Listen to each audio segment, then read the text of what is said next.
Good afternoon, everyone. Could you hear our amen in there? We just said a little loud prayer as a team.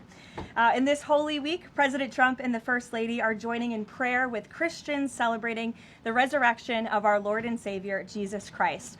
On Wednesday, the president will host an Easter lunch in the East Room with faith leaders across the country to celebrate Holy Week. With respect to the ongoing major combat operations in Iran, Operation Epic Fury is moving ahead successfully and according to plan. With each passing day, the United States military is increasing its advantage over the terrorist Iranian regime. More than 11,000 enemy targets have been struck to date, each strike further crippling the regime's offensive and defensive capabilities and creating more leverage for the United States and our allies. Compared to the start of the operation, Iran's ballistic missile and drone attacks are down by roughly 90%. The United States is also decimating the Iranian regime's navy. We have destroyed more than 150 of their naval vessels so far, including 92% of their largest vessels. The Iranian Navy has no vessels operating in major regional waterways and no ability to project naval power, which is why they've been assessed as combat ineffective. Our military continues to obliterate Iran's defense industrial base, with nearly 70% of their missile, drone, and naval production facilities and shipyards damaged or destroyed thus far, significantly reducing their ability to pose future threats in the region. U.S. and Israeli joint forces control the skies and have asserted air dominance over Iran, completing more than 11,000 successful combat flights thus far. The trend remains clear. The United States is conducting more intense, targeted strikes with devastating combat power with each passing day to destroy the threat posed by the Iranian terrorist regime, as President Trump sought out to do a month ago. It's no surprise that we are seeing the remaining elements of the regime become increasingly eager to end the destruction and come to the negotiating table while they still can. Despite all of the public posturing you hear from the regime and false reporting, talks are continuing and going well. What is said publicly is, of course, much different than what's being communicated to us privately. As a result, President Trump issued a 10-day pause to postpone planned strikes on Iranian power plants and energy infrastructure. This remains a truly once-in-a-generation opportunity for the regime to make a good deal with the United States, permanently abandon their nuclear ambitions, and stop acting as the world's leading state sponsor of terrorism. If the Iranians reject this golden opportunity, the greatest military in the history of the world continues to stand by to provide President Trump with every option available to ensure this regime continues to pay a grave price. One way or another, Iran will no longer have the credible ability to threaten the United States or our allies, which is, of course, the overall objective and mission the president set out when he launched Operation Epic Fury. Unfortunately, even as President Trump is working hard every single day to protect the United States from foreign enemies, Democrats on Capitol Hill have failed to do the same here at home by keeping the Department of Homeland Security unfunded. Over the past 6 weeks, Democrats in Congress have pushed our air travel system to its breaking point and inflicted massive pain on Americans with their reckless political games. 500 TSA officers quit their jobs. Thousands more were calling out sick at record rates due to the lack of pay. This resulted in security wait times exceeding 3 hours at major airports across the country, creating nightmares for millions of Americans. Overall morale among TSA staff plummeted as well, all of this creating an unacceptable heightened security risk. Because of the Democrats' unwillingness to do their basic job of funding DHS, President Trump determined that these circumstances constituted an emergency, compromising American security. That's why last week he accordingly signed a presidential memorandum directing the Secretary of Homeland Security to work with the Director of the Office of Management and Budget here at the White House to use those funds with a reasonable and logical nexus to TSA operations to provide TSA employees with the compensation and benefits that would have accrued to them but for the Democrat-led DHS shutdown. This bold and necessary action by President Trump will ensure our TSA workers receive their hard-earned paychecks. It should not have come to this point, but President Trump will always do what's right by the American people, and he found a way to do that to get TSA paid. Ensuring that these federal workers who perform critical public safety responsibilities can feed their families, pay their rent, and show up to work is something the president was honored to do. But this moment should be an eye-opening one for the American people. Let's be clear about what is happening. Democrat members of Congress are more than happy to put your safety at risk because they oppose the president's and his administration's efforts to enforce our nation's immigration law. Democrats refuse to fund ICE because they want millions and millions of illegal aliens to pour into the country just like they were under the Biden administration. They want murderers and rapists and thugs to remain in your communities rather than be removed by ICE and Border Patrol agents. The Democrats created this mess. They are the reason for long lines at airports and tens of thousands of employees going without pay. Once again, President Trump is cleaning up their mess because he cares more about the American people than destructive, petty, partisan politics. With that, I will take your questions today. Here in our new media seat, we have Wid Lyman. Thank you for being here. And why don't you kick us off? Thank you. Happy Easter. Thank you. You as well. Two questions for you. Thank you. There are some concerns the administration is starting to change its position on deportations, border enforcement, possibly asylum policies. What would you say to Americans that are somewhat concerned that the shift has happened? Sure.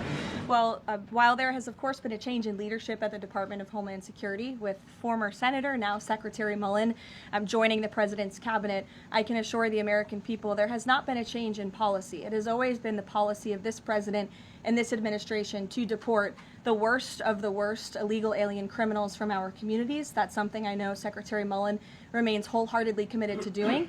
And it's something that is overwhelmingly popular with the American people. And it's something that is necessary to protect our homeland and to prevent deaths of Americans in our country. Just last week, Sheridan Gorman, a young woman in Chicago, was shot and killed on the street walking with her friends outside of her university by an illegal alien from Venezuela who had no right to be here in the first place. And it's despicable that Democrats are currently defunding the department that's responsible for removing illegal aliens like that. And I would also add it's despicable that the lack of coverage of this young woman's case, of her life, and the way that it was tragically cut short.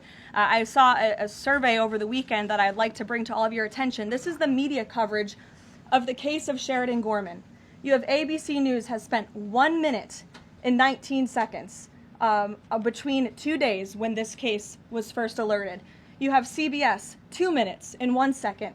You have NBC, 23 seconds spent on the life of a young, beautiful American woman whose life was taken short by an illegal alien who should have never been here in the first place, when we are in the middle of a battle on Capitol Hill with a major political party, the Democrat Party, who wants to defund the agency that is responsible for protecting Americans. I think her life was worth more than 23 seconds on cable television, and I think the people in this room have a responsibility to report on cases like this because it just exemplifies why the president believes so strongly in deporting illegal aliens from our communities. And thank you for the question.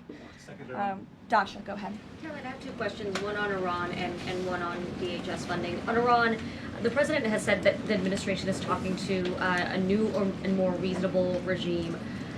How confident are you that they are legitimate and have enough grip on power? Marco Rubio said earlier that he's not sure and it's not clear whether they will be in power. So are you also talking to other factions? As the president is trying to make a deal, how do you ensure that you're making a deal with the people who can actually implement it? Well, that's part of the ongoing process that's taking place and the ongoing negotiations. Of course, anything that they say to us privately will be tested, and we will ensure that they are being held accountable to their word. And if they are not, the president has laid out the military consequences that the Iranian regime will see if they don't hold true to the words that we are hearing privately behind the scenes. When the president says more reasonable, again, these folks are appearing more reasonable behind the scenes privately in these conversations than perhaps some of the previous leaders who are now no longer on planet Earth because they lied to the United States and they strung us along in negotiations, and that was unacceptable to the president, which is why many of the previous leaders were killed. So again, this is another historic opportunity for Iran to do the right thing, to rid themselves of their nuclear ambitions and to come to a deal with this president and the administration.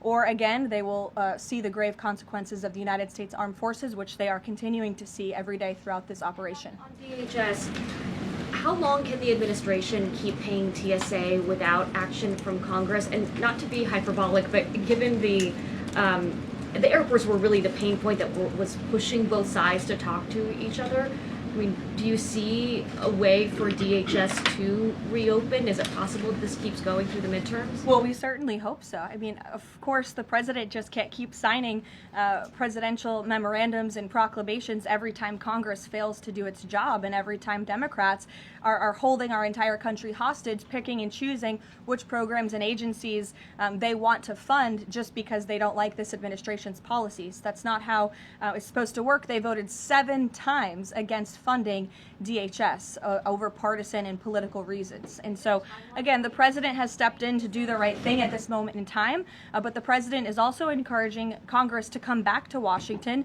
to permanently fix this problem and to fund and reopen the Department of Homeland Security entirely. Caroline. Stephen. Thank you, Caroline. 2 questions, one on TSA, one on Iran. On TSA, for ordinary Americans watching the briefing, how long until everything goes back to normal at airports after the president's action? And then on Iran, on the time frame, President Trump initially said about 4 weeks. Secretary of State Rubio on Friday reportedly said it might be another 2 to 4. Is 2 to 4 the current ballpark that the administration is thinking? With respect to the timeline, again, the President, Commander-in-Chief, the Pentagon has always stated 4 to 6 weeks estimated timeline for Operation Epic Fury. We're on day 30 today, so again, you do the math on how much longer the Pentagon needs to fully achieve the objectives of Operation Epic Fury, which I will reiterate: destroy the Iranian Navy, destroy their ballistic missiles, dismantle their missile and drone production infrastructure, significantly weaken their proxies throughout the course of this operation, and then, of course, preventing Iran from ever obtaining a nuclear weapon. To your first question, Stephen, about TSA and airports, nothing will be truly normal again until Democrats do the right thing to fund this agency fully. Again, the president has stepped in the meantime to do what's right to end this crisis that we've had at air travel and at airports across the country in the meantime. But again, Congress needs to come back. Democrats need to fund the Department of Homeland Security so we can formally and fully get these great employees paid long into the future. Caroline. Jonathan? Thanks a lot, Caroline. 2 questions regarding the financial costs of the war. Back during the Persian Gulf War, 1990, 1991, Arab countries paid for the vast majority of the cost of the war. Kuwait, Saudi Arabia, the UAE. Who's paying for the cost of this war? Will those Arab countries step up to do just that? Well, I think it's something the president would be quite interested in calling them to do. I won't get ahead of him on that, but certainly it's an idea that I know that he has, and something that I think you'll hear more from him on. And then secondly, the cost of diesel is averaging at $5.38 a gallon right now. What's the message from the Trump administration to truck drivers who are dealing with those high fuel costs right now? Again, we understand, we hear you, we see you. We are fully tracking this short-term fluctuation in oil and in diesel prices, and that's why the president and the administration have continually announced robust actions to provide stability in the global energy market. As you know, political risk insurance, one of those actions, allowing countries to purchase sanctioned oil just to increase the supply. In the meantime, we've worked to release 400 billion barrels of oil and refined products as well. We issued the 60-day Jones Act waiver. All of this has, with the goal of increasing supply to create stabilization in the market in the meantime. But the overall message, as we've repeatedly stated, is, again, these are short-term actions and short-term price fluctuations for the long-term benefit of ending the threat that Iran poses to the United States of America, our troops, and our allies in the region, and ensuring that this regime can no longer control the world's free flow of energy through the Strait of Hormuz, which is something the administration continues to tackle day by day as well. Jennifer. Just 2 questions. Which Jennifer? I'll go to both of them. Go ahead. So 2 questions. One on China and one on Iran. On China, ahead of the president's trip to Beijing, will there be a working level meeting with Secretary Bessent, Jameson Greer, et cetera, and when will that be? I do expect cabinet officials to travel to China ahead of time. I don't have a readout on their schedules for you, but this is something we typically do with international travel, as you know. So I'll talk to the Treasury Department and the cabinet myself, and we'll get you that answer. But we do expect them to move ahead of time. Okay, and thank you. And on Iran, if Iran is kind of cherry picking what tankers get to go through the Strait now and contemplating big tolls on those tankers, is that consistent, or how is that consistent really with the president's message about really wanting the Strait to be fully open?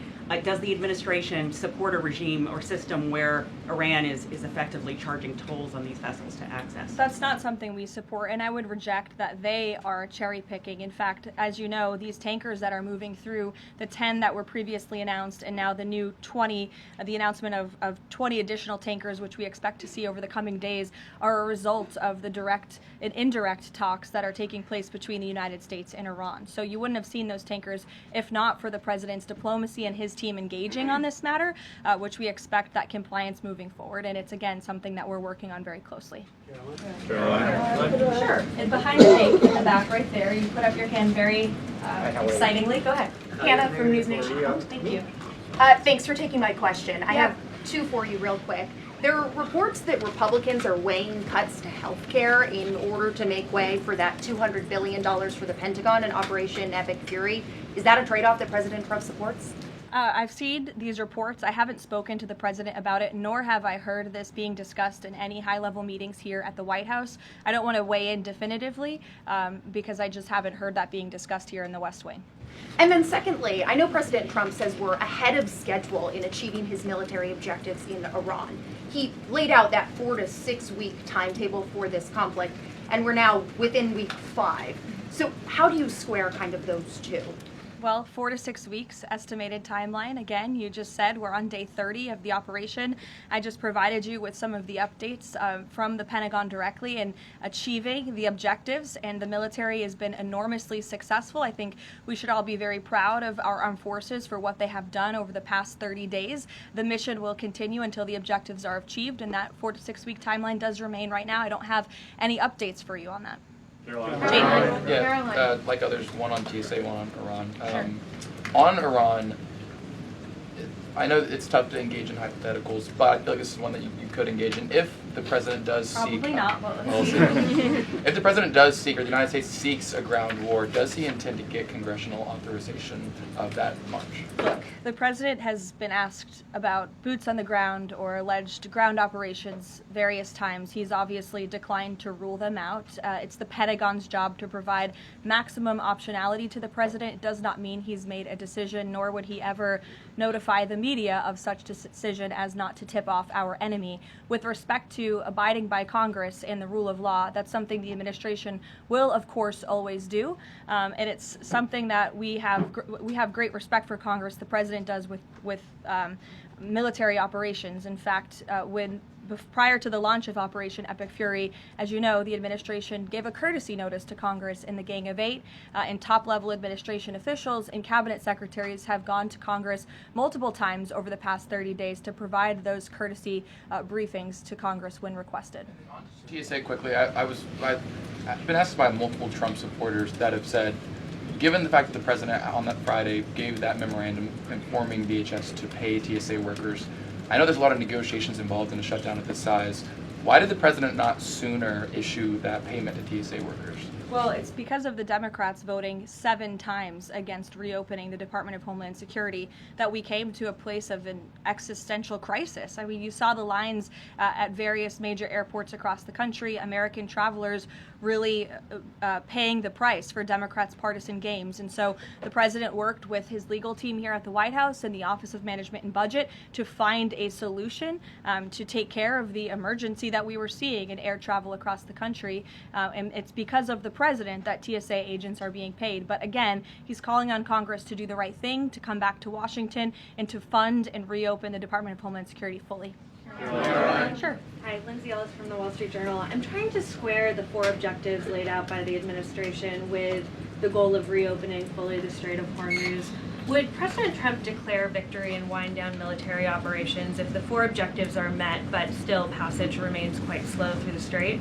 Look, as I've said repeatedly and as the president has laid out, the objectives of Operation Epic Fury are as follows: destroying the Iranian Navy, destroying their ballistic missiles, dismantling their defense industrial infrastructure that produces those weapons that have long threatened the United States and our allies, and then, of course, preventing Iran from ever obtaining a nuclear weapon. The full reopening of the Strait is something the administration is working towards, but the core objectives of the operation have been clearly defined for the American people by the Commander-in-Chief. Garrett. The president posted this morning about his threat that on leaving Iran, he said we might blowing up and completely obliterating all of their electric generating plants, oil wells, Harg Island, and possibly all desalinization plants. Under international law, striking civilian infrastructure like that is generally prohibited. Why is the president threatening what would amount to potentially a war crime with the U.S. military? And how do you square that with the administration repeatedly saying that the U.S. does not target civilians? Look, the president has made it quite clear to the Iranian regime at this moment in time, as evidenced by the statement that you just read, that their best move is to make a deal, or else the United States Armed Forces has capabilities beyond their wildest imagination, and the president is not afraid to use them. That's not what I said, Garrett. And you're saying the word potential for a reason, because I'm sure some experts are telling you that in your ear to try to ask me that question. Of course, this administration and the United States Armed Forces will always act within the confines of the law. But with respect to achieving the full objectives of Operation Epic Fury, President Trump is going to move forward unabated, and he expects the Iranian regime to make a deal with the administration. To that end, which of those objectives would destroying a desalinization plant most help? Haley, go ahead. Thanks, Caroline. I want to follow up on Iran. When you're describing that the Iranians you're in contact with are being more reasonable this time around in discussions, what specifically are you hearing that is leading you to that conclusion, and how are you defining what's reasonable versus unreasonable in that regard? I'm not going to detail the private and sensitive conversations that are taking place between the United States and Iran right now. But generally speaking. Generally speaking, the president gave you the answer. What we're hearing from them is more reasonable. They have agreed to some of the points the United States laid out, as the president said last night aboard Air Force One. But again, as for the specifics, as these negotiations are ongoing, we're not going to broadcast them to the world unless the president chooses to do so, which he has the full right to do as the leader of the free world. On Cuba, the president threatened to tariff any country that would send oil to Cuba, but now the U.S. is letting this Russian tanker to Cuba. Is this a policy change, or is he willing to let more tankers into Cuba now? This is not a policy change. There has not been a formal change in sanction policy. As the president said last night, we allowed this ship to reach Cuba in order to provide humanitarian needs to the Cuban people. These decisions are being made on a case-by-case basis. And as the administration has said, Cuba's non-functional economy cannot be fixed unless they undergo dramatic political and leadership change. But there has been no formal change with respect to sanction policy. So you could expect more tankers to go to Cuba? Again, these decisions are being made on a case-by-case basis right now. Thanks, Caroline. You addressed this a little bit in the opening, but just to follow up, because Americans are sort of seeing these conflicting messages between the United States and Iran. I know the president insists that negotiations are underway. As you just mentioned, he's also said that Iran has agreed to most of the 15 points. We just heard from Iran again. They're saying no negotiations are taking place. They're calling the proposal excessive, unrealistic. So how do you square that? How do you explain that discrepancy between the two? I think the American people are smart enough not to take the word of a terrorist regime that has chanted death to America for 47 years at their word. And I hope the journalists in this room are wise enough not to take an Iranian regime that has repeatedly lied about our country, about our values, about everyone in this room, frankly, for nearly 5 decades. So I think the American public are smart enough to understand that. And just to follow up on the objectives, you've laid them out, but I know the president has set a deadline for April 6th in just 1 week. What does the president need to see to not move forward with those strikes by April 6th? Well, I think he said it in his Truth Social post this morning. He wants to see a deal over the next 10 days. That timeline is waning, several days left, and we'll see. I won't get ahead of it. We'll see what happens in the end of the 10-day period. Caroline, thank you. One on Iran, one on the shutdown. The president continues to say the U.S. is in conversations with a more reasonable regime, but there are now hundreds of U.S. Special Operations Forces, including Navy SEALs and Army Rangers in the Middle East, as well as thousands of other troops already deployed. So is he trying to end or intensify the conflict? The president is focused on achieving the objectives of Operation Epic Fury.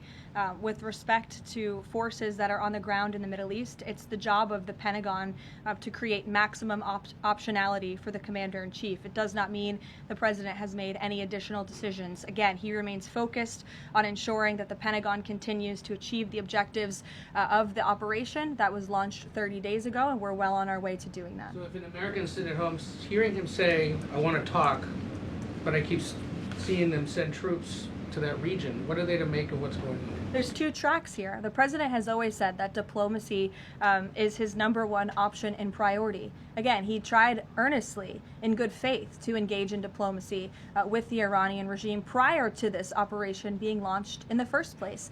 He wanted to strike a deal, and he sent his top negotiators to do so. They spent extensive amount of time and effort trying to strike a deal, and unfortunately, the previous regime, again, many of those leaders no longer with us here on Earth because they faced the consequences of the United States military. So if there's ever a chance for a deal, again, the president is open to listening, but it does not deter him from focusing on the military objectives that he set out 30 days ago and that our military is continuing to achieve day by day. On the shutdown, he signed the national emergency order last Thursday, making sure TSA officers will be paid. There's still other civilian DHS employees, however, who are not being paid. Yes. Will he sign something similar to ensure they also get paid? Look, the president will always look into ways that we can make sure that the American people are being taken care of and doing what's right by the American people.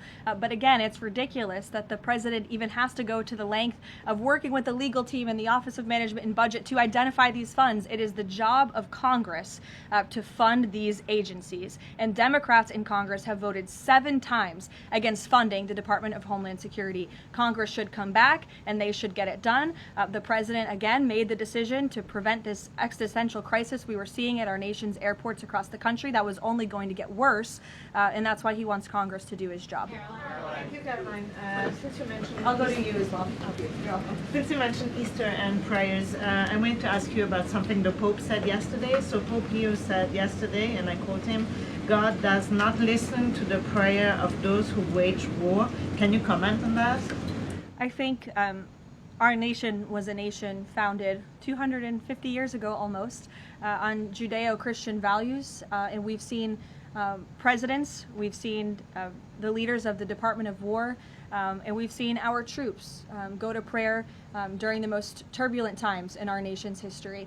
And I don't think there's anything wrong with our military leaders or with the president calling on the American people to pray for our service members and those who are serving our country overseas. In fact, I think it's a very noble thing to do. And if you talk to many service members, they will tell you they appreciate the prayers and support from the Commander-in-Chief and from his cabinet. Caroline, thank you. President Trump told the New York Post that a response is coming shortly to Tehran attacking Israel's largest oil refinery. Is there a timeline on that? Is that tied to the success or not of the negotiations? I don't have any updates for you on the president's comments. Some consider the IRGC in control of Iran.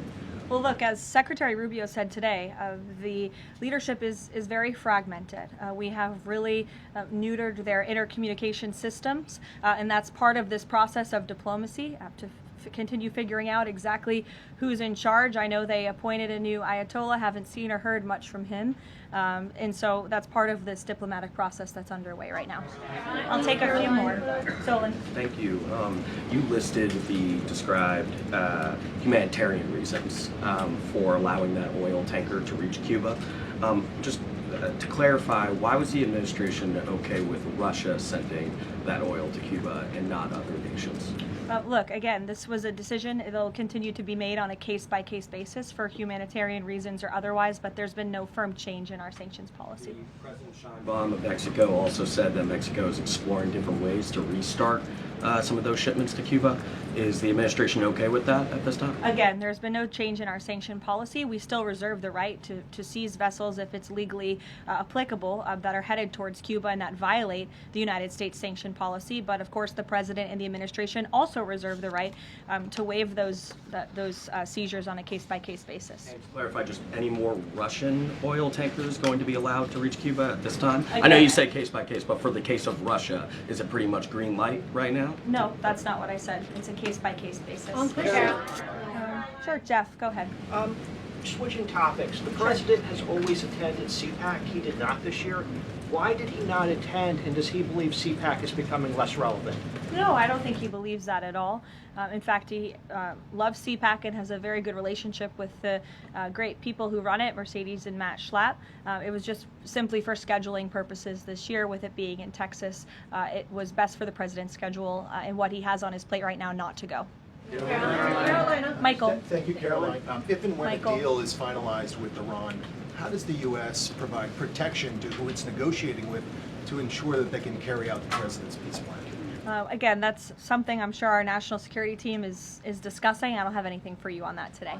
On the ballroom, can you tell us more about this massive military complex underneath the president's new ballroom? I cannot tell you more about that, actually, as a matter of fact.